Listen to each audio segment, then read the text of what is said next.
I'll tell you a great story, okay? This is the very beginning of BC women's soccer, okay? So Peter Council and I, my good friend from Holy Cross, he joins me the second year, okay? So now we're buying, we have to buy everything. Like I said before, we don't have any trainers. We don't have any training we can't use the training facilities. We have to buy our own tape. So it comes time, the kids are we're playing these teams, and the kids are all wearing different BC shirts that they bought at the bookstore, right? All right, so I said, this is enough. I said, we're going to have to go buy some uniforms. So Peter and I take off to this friend of ours who owns this sporting goods store in Lexington. And we said to him, Eddie, his name was Eddie Sullivan. We said, Eddie, listen, we got to get some uniforms for this team.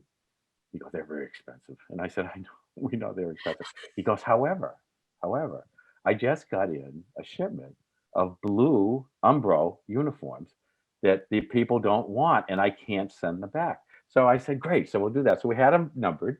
We had put BC on them, blue, right? Okay. So now BC's, as you know, Meg, BC is not blue. Play Winchester High School. This is the second year. We're still playing high schools. We go to play Winchester High School, which were a powerhouse. They beat us like, 5-2 or something. So anyway, we're in these blue uniforms playing Winchester. There's two gentlemen on the sideline whose daughters are playing for Winchester High School. And they come up to me after the game and say, Coach, can I ask you a question? You go, sure. How come you guys are wearing blue uniforms? So I told them the story that we didn't have any money. BC wasn't behind us, anything like this, right? And they said, thanks a lot. Thanks a lot, right? So the next day at practice, before practice, I get a call from Bill Flynn. Bill Flynn goes, Michael, come down to the office right away. So I walk into the office, and those two gentlemen are sitting in chairs in his office. And they look at me and they say, oh, hi, Coach, how are you? I said, oh, nice to see you guys again.